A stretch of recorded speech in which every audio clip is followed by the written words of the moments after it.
యాదాద్రి భువనగిరి జిల్లా ఆలేరు నియోజకవర్గంలోని తుర్కపల్లి మండలంలో గల దత్తాయపల్లి గ్రామంలో గత కొన్ని సంవత్సరాలుగా గతంలో పీకో బృందం జపాన్ నుంచి వచ్చి ఉపేందర్ రెడ్డి గారి సహకారంతో గుడిపాటి ఉపేందర్ రెడ్డి గారి సహకారంతో ఇక్కడ పాఠశాల నిర్మాణం చేసుకుని ఆ పాఠశాలకు కావాల్సినటువంటి క్రీడాస్థలం కూడా ఉండాలనే ఉద్దేశంతో సదుద్దేశంతో క్రీడాస్థలాన్ని కూడా విద్యార్థుల కోసం ఆటలాడుకోవడానికి అందించడం జరిగింది.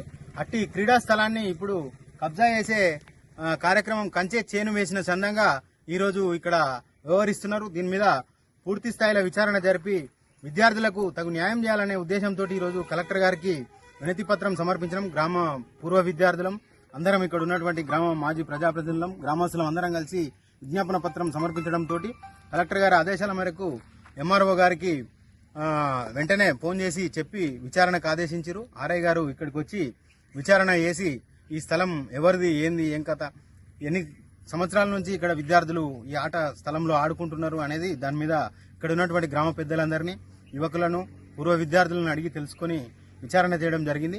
ఈ స్థలం గతంలో ఉన్నటువంటి పాఠశాలకు సంబంధించిన స్థలమే కాబట్టి పాఠశాలకే ఉండాల్సిందిగా ఇక్కడ ఉన్నటువంటి పెద్దలకందరికీ చేతులెత్తి వినమ్రంగా వినవించుకుంటున్నాం. అందరి తరపున ఈ స్థలాన్ని క్రీడా స్థలంగానే భావించి ఇది పాఠశాల విద్యార్థుల కోసమే ఉపయోగించాల్సిందిగా విజ్ఞప్తి చేస్తున్నాం.